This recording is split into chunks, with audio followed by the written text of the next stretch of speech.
जो ट्रेडर फंसे हैं वो उछाल में अपनी पोजीशन हल्की करें, नंबर 1।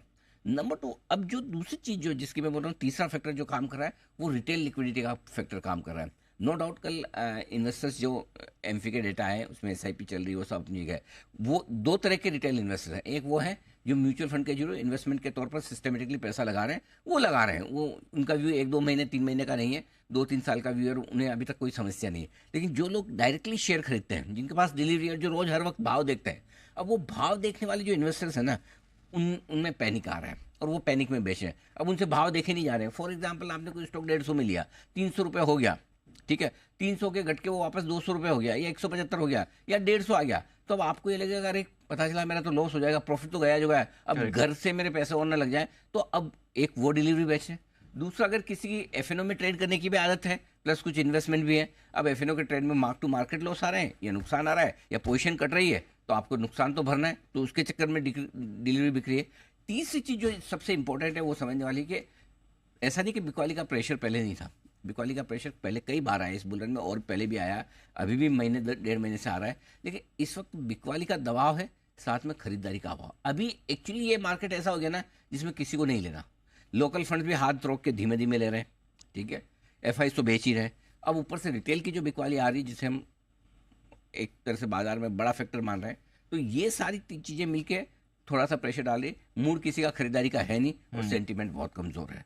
तो ये अब ये तीसरा फैक्टर जो आ रहा है ना, ये नई 24,000 के नीचे की, आई होप कि ज़्यादा लंबी शुरुआत ना हो, ज़्यादा ना हो, लेकिन 24,000 के नीचे जब हम आकर वापस कर रहे हैं, तो अब इस बार का जो फैक्टर है वो फैक्टर रिजल्ट का भी नहीं है। मतलब रिजल्ट जो चल रहा है वो तो चल ही रहा है, एडिशनल फैक्टर की बात कर रहा हूँ। रिजल्ट और एफआई तो अपनी जगह ही है। अब रिटेल की तरफ से जो पोजीशन छोड़ने का पैनिक हो रहा है, वो बाजार को थोड़ा कमज़ोर करने की कोशिश कर रहा है। अब इसमें हो ये रहा है कि एफआई दिग्गज बेचते हैं, कोई एचडीएफसी बैंक, एसबीआई बेचेंगे, लोकल फंड्स हाथ रोक के बैठते हैं कि मुझे मिड कैप स्मॉल कैप तो लेनी ही है ना, और जिनके पास मिड कैप स्मॉल कैप है वो वही बेच रहे हैं। तो आई थिंक ये सबको मिला के थोड़ा पैनिक जैसा माहौल है, थोड़ा पैनिक जैसा माहौल बना हुआ है। तो क्या करें सर, फिर थोड़ा लेवल्स बताइए, कहाँ पर हमें समझना चाहिए बाजार स्टेबल होंगे, या कुछ अहम लेवल जहाँ से मूड माहौल बदल सकता है? 2 लेवल बहुत इंपॉर्टेंट है दीपा क्लोजिंग के लिहाज से। पहला 24,000। ओके, अक्टूबर के महीने में भी हमने 24,000 के नीचे की क्लोजिंग नहीं दी। 23,995 का लोएस्ट क्लोजिंग था, एज गुड एज 24,000 जी। 24,000 के नीचे बंद होने पर थोड़ी सी रिस्क नीचे की खुल जाती है। लेकिन मैं बहुत ज़्यादा उससे चिंतित अभी नहीं हूँ। उसका रीज़न बताता हूँ, एक बहुत बढ़िया कारण बताता हूँ। हमने 2 बार बॉटम बनाए 23,800 के आसपास, और वहाँ से घूमे 24,500 तक, करेक्ट, फिर 23,800 के नज़दीक पहुँच रहे हैं। लेकिन 23,750 ये निफ्टी पर अगला बहुत इंपॉर्टेंट लेवल है क्लोजिंग बेसिस पर। और वो ये कि करीबन 105 ट्रेडिंग सेशन ऐसे हो चुके हैं दीप कि हम 23,750 के नीचे बंद नहीं हो रहे। तो इसको आपको बहुत मजबूत 2-5 सेशन, एक दो इधर उधर हो सकते हैं, क्योंकि मैं 400 देखता नहीं, मैं अंदाज से नोट करके रखता हूँ, उससे आता है। तो 23,750 आपके लिए क्लोजिंग बेसिस पे बहुत बड़ा सपोर्ट है। 23,750 के नीचे अगर आप बंद होंगे तो आपका जो ट्रेंड है पूरी तरह से नेगेटिव हो जाएगा। तो अभी अभी भारतीय बाजारों की तरफ से बड़ी खबर आती हुई दिखाई दे रही है, और शुरुआत भी हम वहीं से करते हुए दिखाई देंगे। सबसे पहले आप स्क्रीन पे देख रहे होंगे कि जो इन्फ्लेशन के आईआईपी के डेटा है वो आते हुए दिखाई दिए हैं, और कंज्यूमर इन्फ्लेशन जो है वो 14 महीने के हाई पे जाता हुआ दिखाई दिया है। 6.2 जो है अक्टूबर के महीने का आता हुआ दिखाई दिया है, जबकि जो अनुमान था वो था 5.8 का। तो अनुमान से ज़बरदस्त तरीके से इन्फ्लेशन भारतीय बाजारों का बढ़ता हुआ दिखाई दिया है।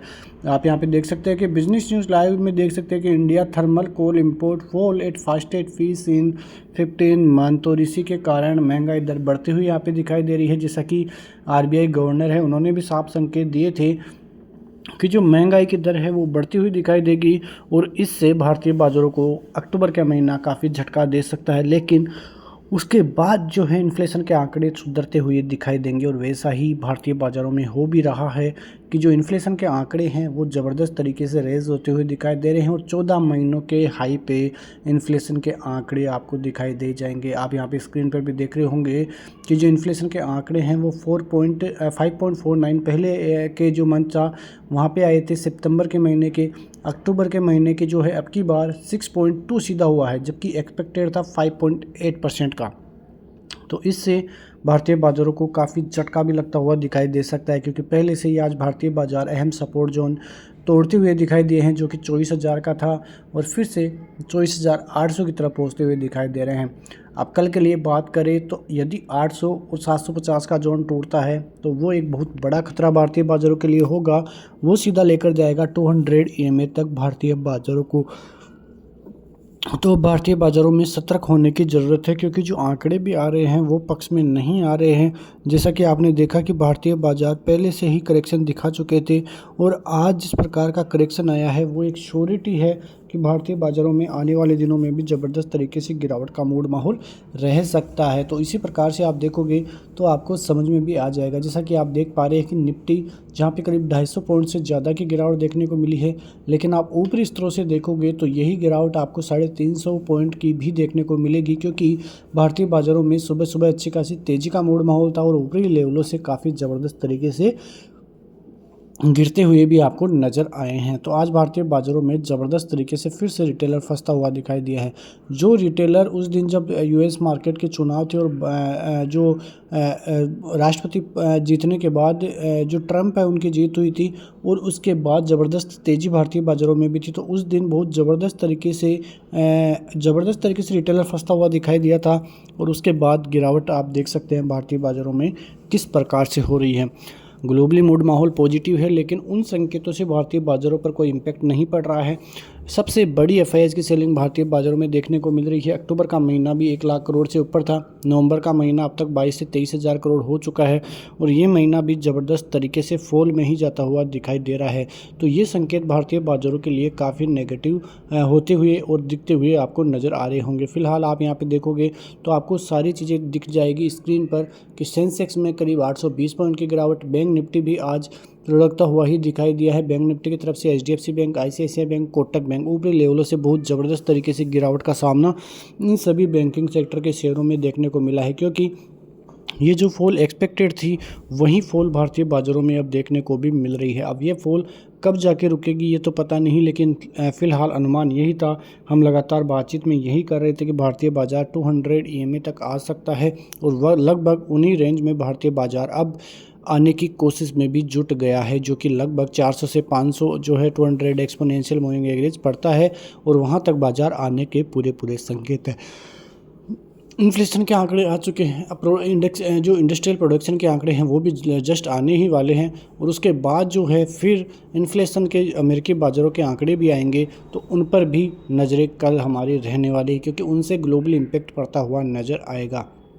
फिलहाल आप देखोगे तो अमेरिकी बाज़ारों का मूड माहौल पॉजिटिव ही है। वहाँ पे ट्रंप की जीत के बाद अच्छा खासा मूड माहौल वहाँ पे बना हुआ है। डाउ जोन्स, नैस्डैक और S&P तीनों ही इंडेक्स ऑल टाइम हाई के नज़दीक ही अभी आपको देखने को मिल जाएंगे, लेकिन उन सभी चीज़ों का इम्पैक्ट अभी भारतीय बाज़ारों पे नहीं है। फिलहाल आप देखोगे तो 15 से 16 महीने भारतीय बाज़ारों में ज़बरदस्त रैली का मूड माहौल था और उसके बाद से ही भारतीय बाज़ारों में कोई करेक्शन देखने को भी नहीं मिला था। जब तेज़ी हो रही थी तो रिटेल निवेशकों को पता नहीं था, क्योंकि उन्होंने जब कोरोना के बाद से एंट्री ली है बाज़ार में गिरावट हुई ही नहीं है, उन्होंने गिरावट देखी ही नहीं और करेक्शन देखा ही नहीं है। जब 2007 से 8 की गिरावट हुई थी तो आपने देखा था कि एक ज़बरदस्त रैली थी और जो बाज़ार का करेक्शन था वो था 50% का। तो आप अनुमान लगाइए कि यदि वैसी गिरावट भारतीय बाज़ारों में देखने को मिलेगी तो कितनी बड़ी जो है दिक्कत भारतीय बाज़ारों में वहाँ से पहुँचती हुई दिखाई देगी। इस चीज़ का आप अनुमान भी लगा सकते हैं। तो कुल मिला के देखें तो भारतीय बाज़ारों की स्थिति अब साफ हो चुकी है। निफ्टी के लिए संकेतों की बात करें तो यदि निफ्टी 750 के लेवल तोड़ेगा तो आपको फिर 500 और फिर 300 आते हुए दिखाई देंगे लॉन्ग टर्म के लिए। उसके अलावा ऊपरी रेजिस्टेंस की बात करें तो बाज़ार अब जब तक 24,000 का लेवल फिर से नहीं निकालेगा तब तक उस ऊपर वाले जोन में जाता हुआ दिखाई नहीं देगा, क्योंकि वो एक इम्पोर्टेंट जोन है। वहाँ पर यदि बाज़ार जाएगा तभी हम थोड़ा बहुत अनुमान लगाएंगे कि बाज़ार में थोड़ा रिवर्सल है और ऊपर जब तक 24,500 जो कि एक बहुत बड़ा रेजिस्टेंस जोन है जहाँ पे 20 EMA भी बिलोंग करता है, उसको पार करना बाज़ार का ज़रूरी है। बैंक निफ्टी की तरफ से बात करेंगे तो यहाँ पे 51,000 का सपोर्ट जोन एक ज़बरदस्त सपोर्ट जोन है, जहाँ पर करीब 3 से 4 बार सपोर्ट भी बाज़ार ले चुका है। बाज़ार यदि वहाँ से ऊपर रहता है तब तो ठीक है, वरना यदि 51,000 टूटता है तो आपको 50,800, 50,650 और 50-500 ये लेवल्स देखने को मिलेंगे। और आप एक चीज़ का ध्यान रखिए, 50,100 से 200 के बीच में बाजार का अक्टूबर का लो है, मतलब बैंक निफ्टी का अक्टूबर का लो है।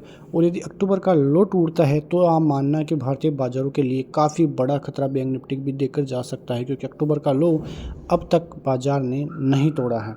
तो कुल मिला के देखें तो भारतीय बाजारों के संकेत तो आपको साफ दिखाई दे रहे होंगे, बहुत नेगेटिव संकेत हैं। और ये नेगेटिव संकेत ही भारतीय बाजारों के लिए काफ़ी नुकसानदायक भी साबित हो रहे हैं, इस बात को हम जुटला नहीं सकते हैं। तो बैंक निफ्टी की तरफ से ये लेवल्स आपको देखने को मिलेंगे। उधर आप रेजिस्टेंस लेवल की बात करें बैंक निफ्टी के, तो बैंक निफ्टी जब तक 51,300 और 51,500 के ऊपर नहीं जाएगा तब तक कोई भी रिवर्सल के संकेत हमें देखने को नहीं मिलेंगे। और ऊपरी स्तरों से फिर से कल भी निफ्टी बैंक निफ्टी में आपको गिरावट का मूड माहौल ही देखने को मिल सकता है। बाजार की गुरु नानक जयंती की 15 तारीख की छुट्टी है, तो वहाँ पे आप नज़र रखिए। उसके बाद 20 तारीख की भी छुट्टी है, क्योंकि महाराष्ट्र में चुनाव होने हैं। तो छुट्टियों का माहौल भी जो है इस महीने आता हुआ दिखाई देगा, तो वहाँ पे भी हमारी नज़रें रहनी चाहिए। तो इसी खबरों के साथ मिलते हैं नेक्स्ट वीडियो में, तब तक के लिए नमस्कार, जय हिंद, जय भारत, वंदे मातरम।